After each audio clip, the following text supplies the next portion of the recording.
Magandang araw mga kapatid. Update muna tayo mula dito sa May Baclaran River sa Parañaque. So as we can see, tuloy-tuloy yung sinasagawang paglilinis dito sa May Baclaran. Makikita kasi natin na tambak pa rin yung basura dito mula nga ng magkasunod-sunod yung pagragasa ng bagyo na sinabayan pa ng habagat. So eto, yung aking likuran, makikita nyo, tumpok-tumpok pa rin yung basura. Pero dahil low tide na, hindi na nila magamit itong garbage skimmer nila ng MMDA. Ito yan. Kapag kasi mataas yung tubig, pwede nilang gamitin yan para mas madaling mahakot yung basura. Pero dahil mababaw ang tubig ngayon, hindi na nila pwedeng ilubog ito para makahakot ng mas malaking basura. Ang option ay mano-manong lumusong yung mga tauhan ng local government, ayan makikita natin para mano-mano ring kolektahin yung mga tambak na basura.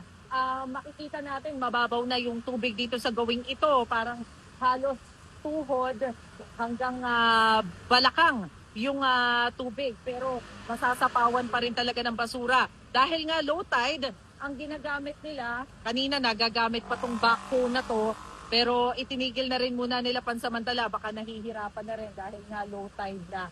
So makikita natin meron ding mga bangka doon para doon sa mano-manong paghahakot ng basura.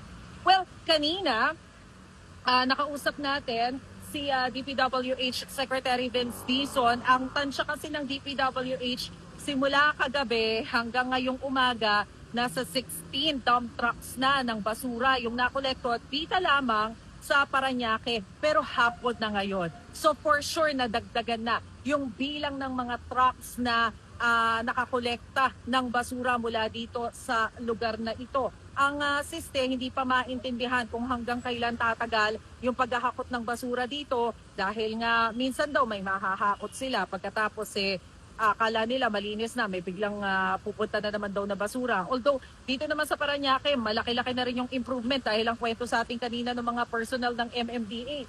Nung nakaraang araw, punong-puno ng basura na yan, pero nahakot na nila, dito na lamang yung mga tambak. Pero kanina, nakausap din natin si Pangulong Bongbong Marcos, ang sabi niya, hindi daw maituturing na krisis yung problema natin sa basura ngayon, but definitely critical yung ating problema. So ito yung hinahanapan ng solusyon. Napapag-usapan kung dapat ba ang stiffer penalties para dun sa mga hindi sumusunod sa proper waste disposal.